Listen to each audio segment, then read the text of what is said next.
So welcome back, ladies and gentlemen, and we are going to be getting into our first semi-final into this one. It is going to be time for our Terran versus Protoss to face off, and it's two players we have featured already in this tournament broadcast. It's JackDReaper versus DavidBane. But before we get started onto that one, I'm going to be joined by Mr. Malupeyt yet again for the semi-final class. So, just gotta ask you real quick, Malupeyt, any thoughts for this upcoming matchup? Anything you noticed from their previous games? Well, JDR actually is one of the better Terran players on the spectrum of the GTD tournaments from the past tournaments too. But also David Bain, one of the champions for the QT number two. So I think this would be a very interesting matchup. Both of these players actually showed us really magnificent games, and it's a TVZ. We'll see on maybe there's more cheeses to be seen from the side of our Protoss player, but yeah, we'll see. Maybe. I think Panda users rubbing off that you always obsessed with cheeses every single time. But you know what isn't gonna be a cheesy delight? It's a different kind of delight, and we are gonna be announcing our second question. So grab your pens, grab your screenshots, and get ready for this upcoming question. If you want it with that keyboard, courtesy of Pouchin Gaming, but pay attention and let's look into guess question number two. I can't believe I'm reading this out loud. What is the name of the handsome caster? Before anyone starts, this was Mizzle's idea. Mr. DLS Mizzle. I'm selling him out, making these questions up, even though I know it's not true. So, in essence, what's my name actually? Because I'm the permanent guy. You can also say Malupeyt if you know Malupeyt's name. Actually, no, don't. I think I'm gonna mess people up. Don't. As much as of a handsome man Mr. Malupeyt is, please answer the name of me, and you should be able to see that every single time we're on the casting camera. You can see my name on the top left, and hey, you only need my alias, you don't need my full name. If you do so, I'll be like, how the hell do you know my full name? But it's like whatever. It's okay to. It's like whatever. How about you, Mr. Malupate? Do you feel iffy about your name being known by people, or like are you that kind of privacy kind of guy? I feel like I'm just a humble man. If you know my name, then fine. What do you think? Mm. What's your take on privacy? Well, I'm a man of public relations, so I'm the man of the people. So I'm kind of okay with it, you know. It establishes more connections and actually fun fact. Mhm. Uh nag-organize rin kasi ako for ESGS, the Esports Gaming Summit Yep. for Goliath Concepts. One time may nagpa-picture sa akin na parang bakit? Big fan, big fan. Parang hey, I watch your guild shows, you know. So can I have a picture? Tapos the next following school year, he actually enrolled in Benilde Game Dev. And it's because of me kasi he watches the guild shows daw. Like, pre, I'm not the one to decide for your future, pero hey man, it's okay. Dude, he's But trying to get a job. He's trying to suck up. He knows who's the man, and it is Mr. Vic Malupate. But again, guys, our question yet again: what is the name of the handsome caster? Which is me, as much of a handsome guy and as much as a famous guy apparently. Mr. Malupate is who is your permanent caster here? Who's the guy who's hosting this channel? Who's hosting this stream? That is gonna be the answer for our second question. So enough about that. I don't want to be tooting my own horn for too long. And we will be getting into our next best of three. So still in the semifinals, it's still a best of three. And something to take note of, Malupit, is funny enough, the map pool is completely the same from the previous one. yeah, very interesting. But also a lot of pro players in our Twitch chat. We see Bayagster and we also see Justin Santos, Kuya Nux, Ooh, Kuya in the Nux. You chat. dropping the real name. I know his name too. You just dropped his name casually. What the guy? This Malabase is like, nah, I'm gonna expose you all. I'm gonna expose you all. Let me expose someone to Mizzle de Los Santos. I wonder who that is. I wonder who that guy is. But yeah, of course, big shout outs to everyone who's tuning on in, especially all our participants for tomorrow's Masters Plus bracket, which is going to be also very, very exciting. And hey, it really is going to be that same map. Well, let's go back into the game itself. JackDReaper versus David Bane. Pillars of Gold, Deathaura, and Everdream. And looking at these three maps, I wouldn't be surprised if we see the same locations earlier on from DavidBane to try and go for that proxy play, try to really harass JDR as much as possible, and really put in the hurt against Terran, who loves to drop against his opponents. Oh, I'm a part leader. Okay. So what's the first map again? Don't tell me. Don't tell me. It is Pillars of Gold. So yeah, Malupeyt. Any thoughts coming into Pillars of Gold? What do you think is gonna be the plan here for JackDReaper, especially for a map like this? Well, and in Pillars of Gold, you can utilize a lot of ramps to gain the high ground advantage, or maybe you can protect your siege tanks more.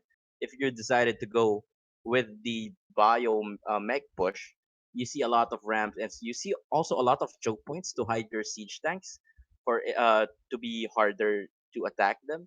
So yeah, I think we're going to see. Also, we're going to see a lot of drops since this map has a lot of leeway onto the side and onto the back. So we'll see about that.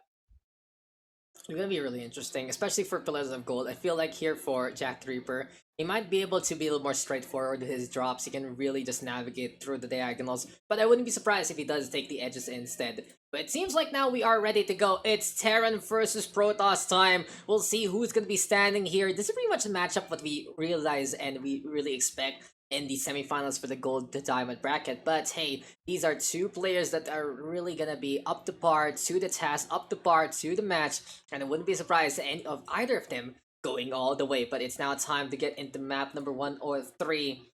Can DavidBane be our first two-time champion if he takes this one and takes the grand finals by storm, or will JackDReaper be able to reclaim former glory and move in to be some of the best of the scene yet again? High time right now to get into the action, and on to Pillars of Gold we go. On the bottom left corner of Pillars of Gold LE, we've got the pink Terran, JDR Jack the Reaper. And on the upper right, we see the red Protoss, DavidBane. Here we go, ladies and gentlemen, TVP time! My name is Daks, joining me is Mr. Malupeyt, and if you guys are tuning on in, it's getting pretty late, so we will be doing the Taiwan Hong Kong broadcast later on into the night on our separate channels, but, you know, enough about that. It's still all about the local scene here. The Philippine scene is something close to our homes, close to our hearts, and very, very familiar names in so many ways. So JDR, any background that you know about him, Mr. Malupeyt? Actually, he's a really good Terran player. His bio playstyle is really polished, but while back to the game first, I think DavidBane will try to wall this off. Actually, for the Reaper block. You got it. You got it, especially someone who's really good at bio. The fact of the matter is, in many of these new maps, there's a marker now where the Reaper can jump in, so you won't get caught unaware. It's a little more beginner friendly, and I like that, you know, making it more accessible to players in the first place. And the other parts of the map where you can jump from is usually on the natural, so you should be able to scout that out accordingly already. So good start there from DavidBane, understanding whatever JackDReaper wants to do. And speaking of the Reaper there, from Jack, he is going to be sending one out very, very soon. And also, I think, one of the interesting things in StarCraft is actually it has a lot of intricacies to it, and it's a very hard game to learn. It has a very steep learning curve, but once you understand it, it's really fun to even just watch, not even play. So yeah, we'll see on this game. You know, StarCraft stresses me the hell out, honestly. I keep saying this story, but I don't play StarCraft. I love watching StarCraft so much. I think that's why I'm really confident in casting it, especially play-wise. But in playing, it's just like, it makes me hate myself. Because there's no one to blame except yourself. There are no other factors except your mistakes, and you're busy microing the lives of 200 different units as much as possible, as the Reaper literally just smacks to the depth, says hi, and will be harassing this gas line already. I like how Jack is going for the Assimilator rather than the mineral line there, trying to hamper a few of those more ranged units in a way, just try to slow things down a little bit. But DavidBane gonna be going for that Twilight Council onto base JackDReaper in the meantime. Pretty much as expected, sets up that bunker, wants to play defensively before he can get that drop play on.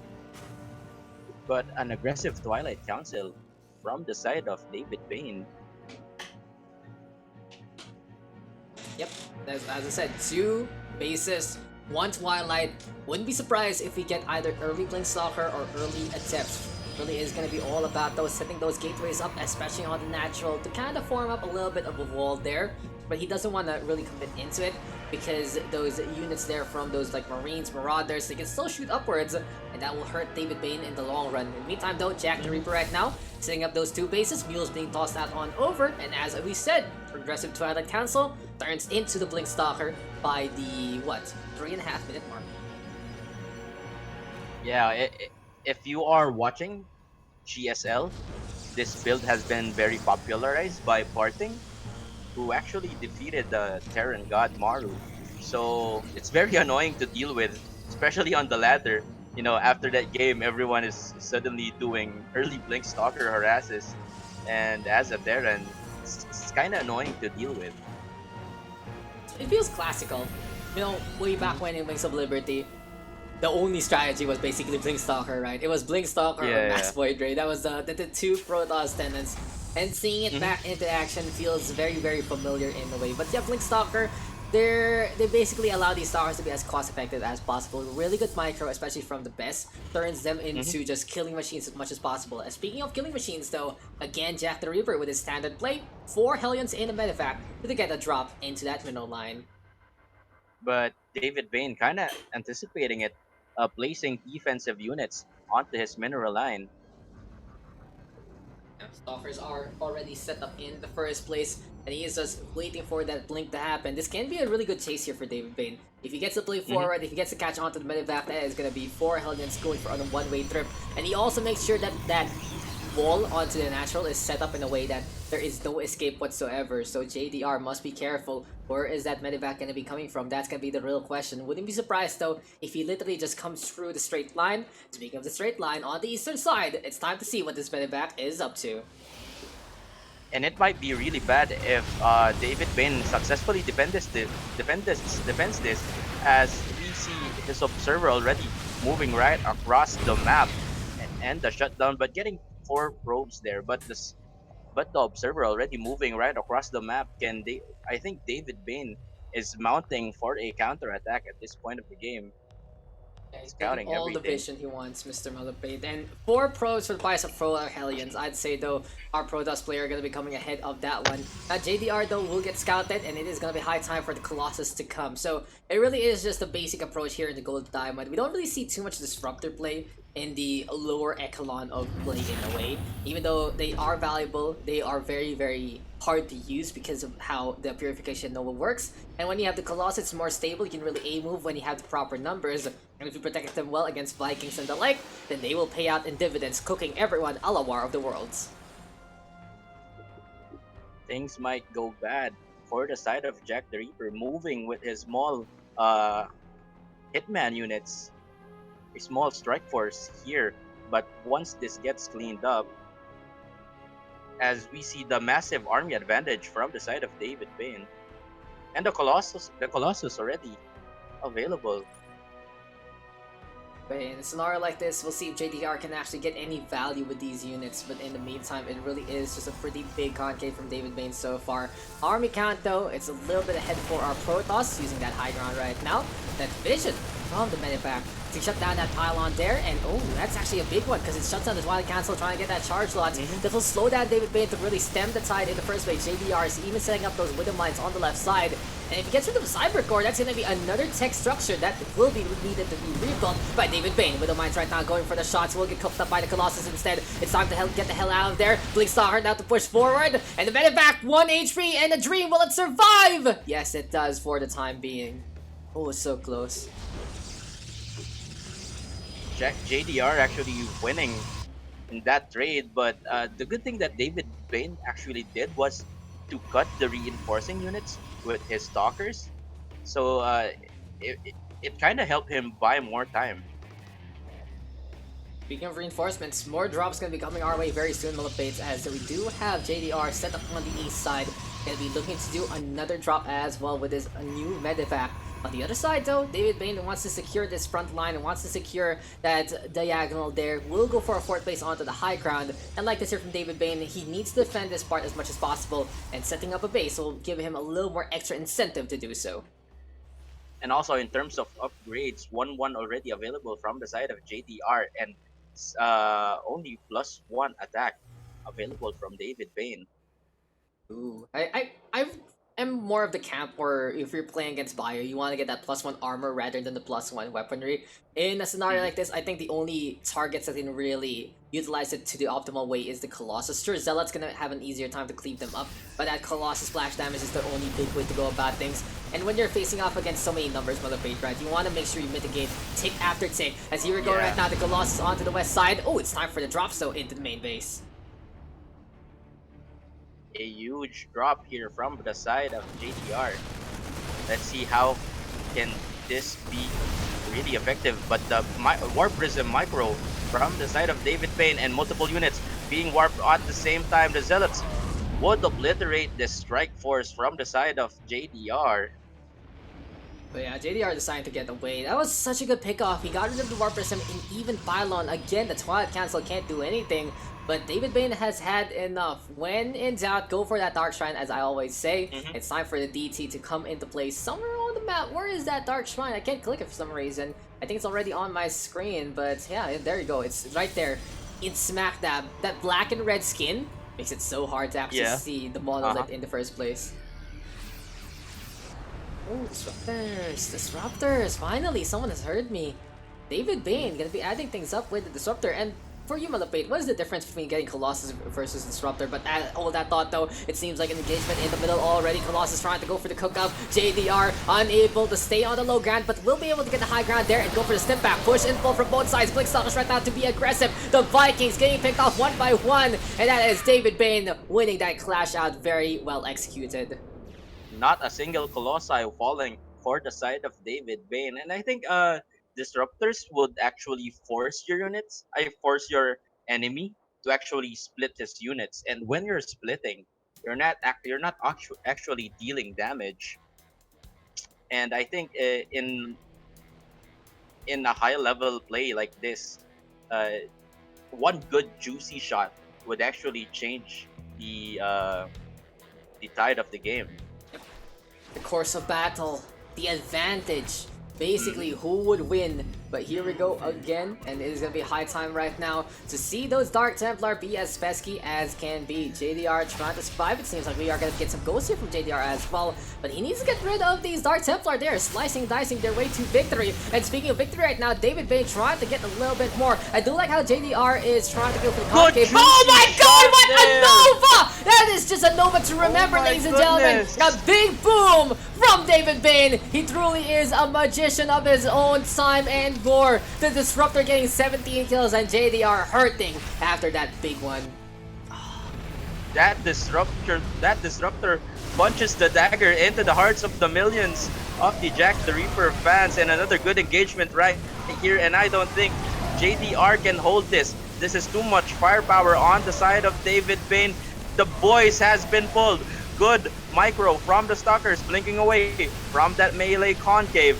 And the Zealots is now wreaking havoc. The Vikings has landed, and oh my goodness, from that beautiful disruptor shot leading into the win, DavidBane takes number one from our semifinal matchup. DavidBane with the W, just making sure that Disruptor was the nail in the coffin. And that was just absolutely huge in the first place. Oh my god, DavidBane. You have brought that Disruptor, and you have made me proud. This guy is gearing up to really be our first two-time champion, and he's doing all he can to beat some of the big guns. Beating out JackDReaper right now on map number 1. DavidBane showing up on Pillars of Gold. And wow, oh wow. What really was there? What was the defining factor there? Was it just a disruptor? But I feel like just that engagement in the middle, surviving with all the colossi, was absolutely Yeah, huge there for DavidBane. it was a good engagement coming in from DavidBane, actually picking off all the Vikings and kind of using the Colossi to push out the units of JDR to to kind of force them to retreat and kind of left the Vikings. And it's one of the pivotal points in that game also. And JDR did not usually utilize the the high ground. He did not produce a single siege tank on that game. Yeah, that's really interesting. Usually we see those siege tanks to try and defend as much as possible, but in a scenario like that, especially since he was playing on the low ground instead, he desperately tried to defend that third base. And first things first, without that siege tanks to really put in the pressure, it's not gonna be enough damage. Second, yeah, that whole ramp dynamic in the first place wasn't gonna be used by JDR anyway. So highly unfortunate. JDR, again, more of a sneaky kind of guy. He wants to go for the harassment with those drops. He wants to make sure that he can really do some good economical damage. But in a scenario like that, it just didn't pan out. And we are going to be going into our next map, which will be Deathaura Deathaura. LE. Yes, sir. It's going to be an interesting one. Who will be able to take the advantage? Wouldn't be surprised, though, if DavidBane does commit onto, well, that drop play with the War Prism, or he would commit with the Proxy Star Gates. In the meantime, though, for JackDReaper, already know what's going to be the plan. Bio with the drops. Haven't really seen him play that mech playstyle, but since he's really good at the bio, he should just stay on it. And that's what I say. When you're playing Terran and you have distinguished yourself as a mech or bio player, just stick with what you do. Stick with what you know and stick with what you got. Because for Terran, it doesn't really matter per se what comp you're running if you can really play it to the best degree. And also on that game one, JDR actually opting to go for more barracks. I think at the mid game he should have went for more widow mines if he decides not to go for the siege tanks. But into our game number two, ladies and gentlemen, on the bottom right corner of Death Aura LE, we've got our pink Terran JDR Jack the Reaper. And on the upper left corner of Death Aura LE, things are looking quite good for him, eyeing for his second quarantine tournament championship. We've got our blue Protoss, DavidBane. If he pulls it off, he will really be the magician of the SCPH scene. So all I gotta say though, guys, is only the first day of the quarantine weekend. Every single time we do quarantine tournaments, it's a 2-day thing. First day is Gold to Diamond, second day is Masters Plus, so you're gonna be keeping an eye out for some really interesting action also tomorrow starting at 2 p.m. onwards. But for now though, this is our semi-final that is going on. I believe we also have our other semi-final right now happening at the same time, and that is Xenos versus Derp. So it's TVT. Again, none of the Zergs making it to the semi-finals, but it's 3 Terran, 1 Protoss this time, and DavidBane is the lasso for the Golden Armada as he gets to scout onto whatever JDR is up to. Ooh, the SCVs really want revenge immediately. In any case though, JDR, Reaper is into play, and Malupeyt, what is going to be a plan here for our Protoss player? Will he go for the proxies? Will he do something very interesting? It seems like though he's still playing standard so far, even getting that second Nexus point. Well, last game, both of them kind of played standard. But in terms of mechanics, I think JDR I get what he's doing. He's kind of forcing the DavidBane to be out of position, but the army supply and the reactions by DavidBane actually really good. So I think JDR needs to play more defensively or turtle up in a way and force DavidBane to kind of attack him. But for the side of DavidBane, whatever works works. You know, a win is a win, and a win is a win that gets you qualified for the finals matchup. So if he wants, if he wants to do it again, he just needs to pull it off right. Same timing again from the Twilight Council. We might see another early blink stalker. Reaper, So yeah, I Reaper's think gotten he's a long way, man. It really is. JackDReaper is just making sure he's not gonna get proxied whatsoever. There we go though with the cluster bombs to try and poop away that adept, but I feel like the chase is on, and this will lead to the takedown. DavidBane, even getting that high ground shot, pretty good stuff. Factory though, floating on around. Starboard gonna be there. It seems like again, it is gonna be JDR's time to shine with those quad Hellions with the drop. Pretty much a cookie cutter approach here from JDR. We see them, he really has his bullet order, he really has like an Excel sheet he tries to keep up with. And in the meantime, DavidBane is happy to play that parting style again. It's time for the Blink Stalkers to come our way.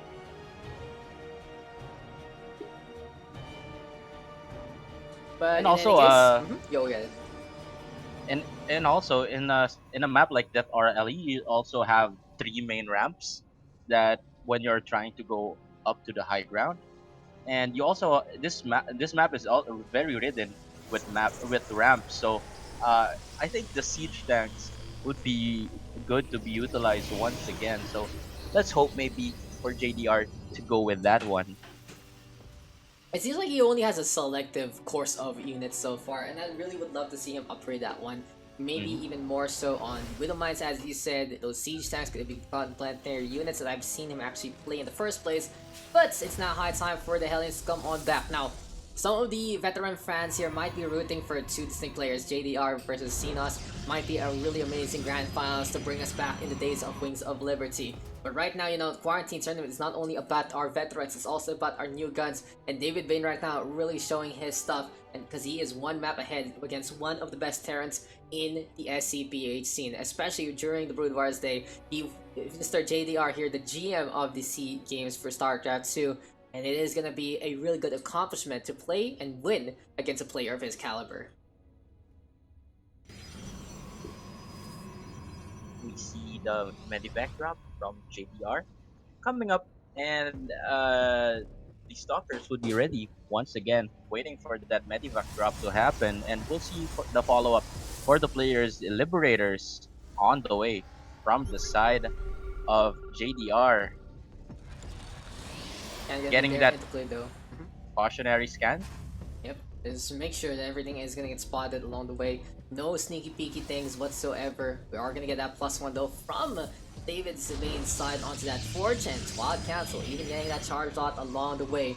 In essence though, it feels like for DavidBane, he's playing a little more defensively right now. He wants to go for the focus onto macro. He's looking for 3 bases. He has a good lead onto the worker counts. And JDR right now just trying to maximize his forces, maximize his utility, maximize his bases with the orbital commands of course, and those mules. Also, I don't think the observer scouted the Medivac. If you check their vision, yeah, it did not scout this Medivac. Ooh, sneaky, sneaky. That medevac is waiting for something to happen. As here we go with more tech structures, it is going to be high time for the Colossus to come back here from DavidBane. He's also getting that extended thermal lance, which is pretty much a priority upgrade for the Hmm. Colossus as much as possible. But as you said, this medevac is still waiting here. JDR right now is not being hasty. He's looking for the prime opportunity. He's looking to wait on for DavidBane to go for the aggression, but unluckily for him, since DavidBane is going for 3 bases rather than going for an attack, I don't think it's gonna happen anytime soon. And the multiple Stargates being popped by David Bain here. Is it Stargates? We got gateways coming our way. I mean gateways. Sorry. I was like, is he actually gonna go 5 Stargate? I kind Right. of blinked real quick. I was like, are these Uh huh. building Stargates? That'd be just such a big boy move. Go for like 5 Stargate, go for carriers in 5, just win it out Hmm. old school. That'd be interesting. But I feel like for DavidBane, he's a little more standard in his play. He loves playing those Yeah, yeah. gateway units, especially Blink Stalkers, as well as the Adepts with Glaives. Those have been kind of his cookie cutter and bread and butter units to really rely on in these desperate times. So if you're a Terran and you've scouted the multiple gateways, you kind of expect that it is going to be non-stop pressure coming in from the Protoss. And I think the right way to play it is actually uh, trying to attack in multiple times at once, or maybe try to play more defensively. Because gateway units are really good for pressuring the zealots, the stalkers, and as we see this Hellions doing a run by on the mineral line, 6 probes has fallen down. 11. Oh Oh my my goodness, god. What good crossfire. engagement. It's huge. That was Good such a good engagement. crossfire right there, Mr. Hmm. Malupeyt. He really just found those angles and just getting a straight line approach again. JDR though gonna be brawling right now with Colossus, wants to go for the pickoff and does get it. DavidBane this time kind of falling apart on every single aspect that he needed to do the most. But at least DavidBane getting a catch onto a few of those units, and it is gonna be high time for the Medivacs to hightail it out of there. But that was a good surgical strike there from JDR. JackDReaper bringing in death and destruction wherever he may go. So back to my point earlier that you kind of want to split the Protoss army when you are engaging them, because if they are just a huge ball and you're a huge ball bouncing in together, it's like a billiard ball bouncing into a ping pong ball. The Protoss death ball. You just need to F2 and attack. But yeah, good engagement from JDR there. Yeah, it really was. He forced people to go to the high ground, he forced people to go to the low ground. Either way, he was just using every single angle. And this is what I was talking about earlier on in Pillars of Gold in these multi-tiered, multi-floored maps. I feel like for JDR, he can really take advantage of his potential to drop play. And speaking of the drops, it's now going to be high time for the Widowmice to drop down into the ground instead. They're looking to gear up instead of Vikings going to be able to get the scout on. It's the burrow though from JDR to make sure everything is fine and dandy. And does he have the armor? Yes, he does. One thing to look also is while this is happening, JDR will try to do another big drop here onto the main base of DavidBane. Got it though. Observer sees exactly what's going on. But where is the reaction point for DavidBane? That is going to be a good shutdown there onto the Malupeyt as well as the Cybernetic score. And here we go again. JackDReaper looking to shut down as much tech as possible. Will be able to get rid of that Cyber Core. Will force out DavidBane to rebuild that one if he does want Stalkers into play. And it's really, really annoying. JDR is trying to be as pesky as he can be. And here comes the War Prism right now. DavidBane might be gearing up for a push onto the opposing base. But the Widowmites might connect, but no. They almost. It's very close in that circle. It's a circle of life sometimes, it's a circle of death. And in a scenario like that, since the armory is up, you don't need drilling claws anymore to make them invisible. It's still a useful upgrade though to multiply the speed of their arm time as well as their burrow itself. But as I said, you know, they're still sneaky enough in the first place. There we go now with the scan. I feel like for JackDReaper, he's playing it very safe. He's making sure he has the angle as much as possible. Beautiful blink forward though from DavidBane, catching out these Vikings for free. And did he actually get rid of the Colossus? No, he didn't. So JackDReaper getting outmaneuvered there. A little bit of miss micro there from JDR, but +2 attack already available on the side of JDR. And also while that engagement is happening, a loaded medevac was picked off by DavidBane, getting all these catches. It's time for the Zealots to go for the cleave again. Onto the ramp we go. Marauders right now pushing on forward. These grenades right now just hammering on away onto those bodies. And here comes JDR with a very beefy assault. So now I've seen many of these compositions where there's a Marine focus, but I've also seen these compositions which are Marauder focus, which really just goes for a good counter against these Stalkers, against these Colossi. But DavidBane playing it smart, also playing that Zealots. Do they have charge? Yes, they do. So it seems like for DavidBane, he's really screwing everything. And here comes the Disruptor. We saw this before in the previous game. Can he do it again? The Nova this time doesn't connect. Very hyped to try and see that one coming, but there's a second Disruptor in behind. Good splitting from JDR, but the thing is, if you went with a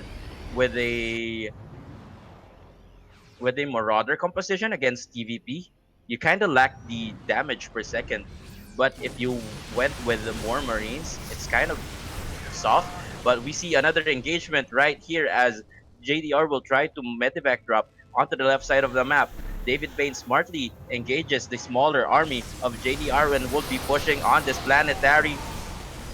Oh my god, it's high time to go for this third. Planetary Forge is getting burnt down. SCP is desperate to go for the repair. These Zealots And the Disruptor shots connecting. And the Disruptor again in behind! That was so big, Malupeyt, but the Colossi still need to survive, but the Vikings are getting the focus fire. Here comes more reinforcements. Disruptor is still alive! And DavidBane just pulling that one out of a hat, of his sleeve, even through his throat. This is just gonna be a dagger in the heart of JDR so far, but DavidBane cannot go for the coup de grace as of yet. But 70 workers to around 40, that's a huge lead here for our Protoss player. And the Disruptors right now looking for a little bit more. The Nova right now gets the Zealot instead. Kind of sad to see the Disruptor get their own units, but it's time for the Dark Templar. It's time for them to come in numbers, and one quick slice will get the snipe on yet again. Push right now from DavidBane, penetrating through the defense is natural, though does have that bunker, forcing our Protoss player to back on that just a little bit.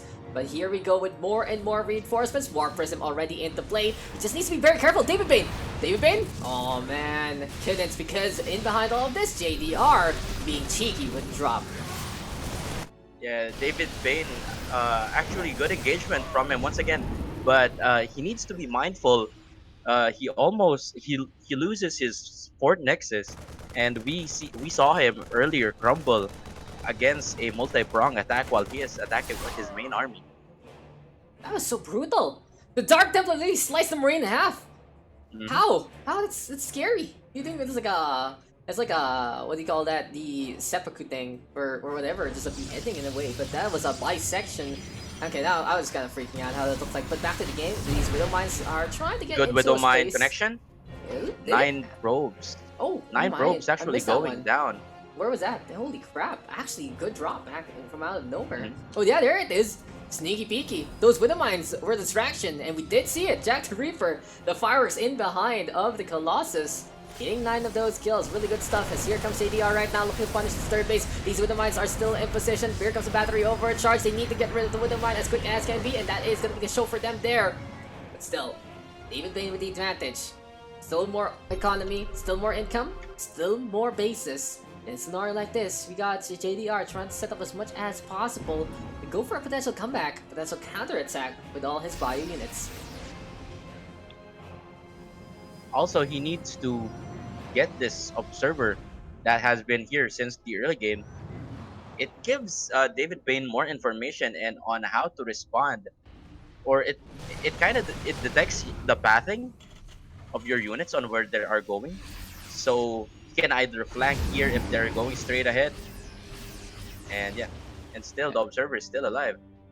Observer, just getting all the vision in the world. It seems like JDR wants to go for another multi-pronged attack, as you say, and he is trying to get as much value as possible. Nova, though, a little too far off, won't be able to get anything done. The Great Wall of Supply Depot is now getting burnt down by the Colossi, and it is going to be David's time to try and get this third base down and about. JackDReaper, though, trying to go for a flank. Gets rid of a few more others there with Disruptor, but that is going to be Disruptor going down as well. Nova, again, doesn't get too much value. And these Protoss units are caught between a rock, a hard place, and all these infantry at the same time. Good count gave on, but still DavidBane with the advantage. He has so many more units. He just has too much to handle. And even though JDR tried to play it smart, SCPs have gone down. And kudos to DavidBane, shutting down the economy again. JDR, though, not giving up. He knows if he loses here, he is going to be out of the tournament.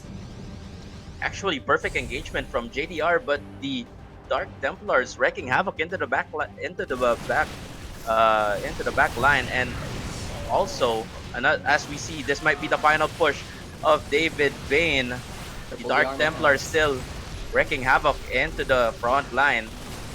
Trying as much as he can. DavidBane with triple the army count, and he is doing all he can to really shut JDR down. In the meantime, this is going to be another command center falling into the field battle. DavidBane just going for the push. He is hungry for a back-to-back championship. He is looking for another bout here, and that is going to be GG. This is going to be the second time in a row for DavidBane that he did making it to the grand finals, not counting of course QT3 where he wasn't part of the gold to diamond bracket, but this time from QT2 all the way to QT4, he has made it to the next one. It's time for the grand finals fair for DavidBane. I wonder who his opponent can be.